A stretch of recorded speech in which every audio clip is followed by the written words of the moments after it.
Hi, this is Marita from Ruby Soup with Pearl Juice, and in this video I'm gonna do a rambling, spoiler-filled review of Avengers Infinity Wars. If you haven't seen this film yet, then I would advise that you go and see it, and then you can come back and then you can share your thoughts with me. So I guess the first thing that I should talk about is the different team-ups that we got throughout the film. As you guys know, Thanos starts invading Earth, and this forces a lot of the different characters like Doctor Strange and Iron Man and Spider-Man to team up and work together, while at the same time he has caused such wreckage on the Asgardian refugee ship that Thor has been isolated from the other as remaining Asgardians and bumps into the Guardians of the Galaxy. And I have to say that there are some team ups that work really, really well, but then there are others that kind of don't in a strange way. Like when Thor is on the ship and he meets the other Guardians, then I really felt that his and Peter Quill's dynamic really got grating really, really fast. Because it's basically Peter Quill kind of trying to outman Thor. And boy, did that get really old for me really, really quick. I just got so annoyed with Peter Quill. But then, surprisingly, when Thor goes off to hang out with Rocket, then they have incredible chemistry and they really bounce off each other really well. And I think, especially for Rocket's character, him hanging out with Thor really improves on his character, in that we get to kind of see him be a bit of a jerk because he gives this eye to Thor, which he stole from someone else, and he makes some crude remarks about how he transported this eye. But then he's also being very sweet and generous in that he gives his eye to Thor, and that he doesn't really make a big deal out of the fact that Thor keeps calling him a rabbit. I mean, you can kind of tell the way they animate him that Rocket does find it annoying, but he doesn't comment on it. That was just the right balance of kind of being a scoundrel, but also being very sweet-natured.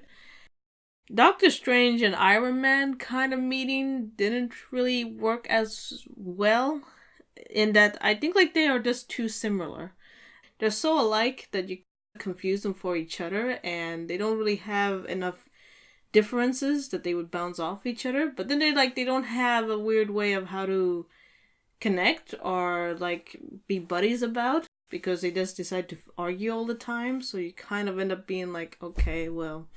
But of course Spider-Man is a lot of fun, so when he comes in there, he really lightens up the mood a little bit. That it would have been actually a little bit more interesting to just have Spider-Man and Doctor Strange interact and see how that works, and then maybe Tony could have gone off and done something else.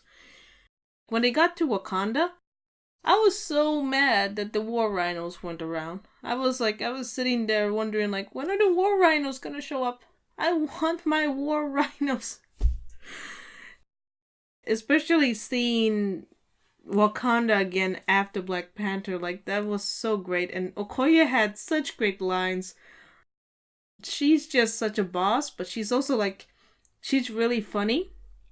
And she's one of these that she has very snarky comments, and they really, really work. I just loved her comment when Scarlet Witch comes down and this blisters through a whole army of bad guys, and then Okoye kind of gives her a look and says, "Why was she up there?"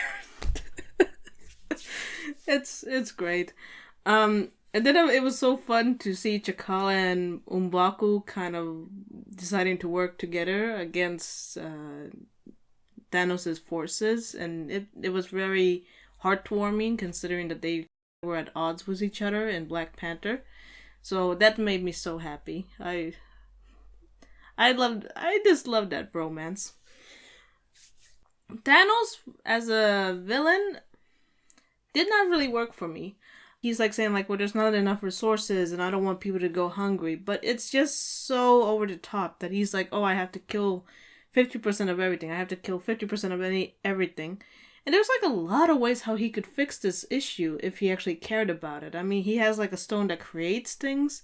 Like he could create food, he could create better birth control, he could, yeah, like there's so many things that he could do. And especially like he has time jewels, so he could like rewind and go back and warn people about like, oh, don't have too many kids or whatever. But no, it's like he has to kill. And I felt like he doesn't, I mean, maybe this was the point and I just didn't understand it. But I really felt like Thanos doesn't really care about I guess he doesn't really care about galaxy hunger. He just wants to kill. That's his thing. He just wants to kill, and he's trying to, I guess, maybe lie to himself about trying to make it more noble. Like, oh, I'm doing a great sacrifice for everyone. There's this very weird scene where he's talking to Gamora, and Gamora's like saying like, well, people on my planet were happy before you came along and you killed half of the planet. And Thanos is like, no, you weren't happy. People were starving. And it's kind of like, I think Gamora, who lived on the planet, knows better than you. This movie is, like, really entertaining. But it is, like, glaringly obvious that it's half of a story. And whether or not anything has any real actual payoff or consequences, we have to stay tuned. And then as a final thought, I have to talk about the end credits Nick Fury scene where he's trying to call Captain Marvel. And oh my god, Samuel Jackson in that scene, that is one of the best things. Despite that I thought that this movie was only average, I have to say, I think like Samuel Jackson dying mid saying motherfucker, like that is just the most brilliant thing of all time. I just really loved that because he's like really making fun of this meme that we have about him, and he's in a Marvel movie, so he can't really say his catchphrase. So the only way Nick Fury can use Samuel Jackson's catchphrase is that he turns into dust mid-sentence. Oh, it was so great.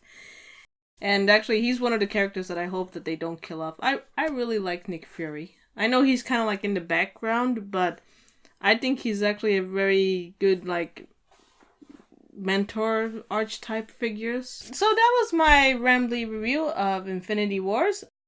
I am assuming that if you watch this video, you have seen them film. So what did you think of it? Did you like it? Did you not like it? Did you like it but also dislike it? Comment down below. I would love to hear your thoughts. If you like this video, click the like button, subscribe, and I'll talk to you all later. Bye-bye!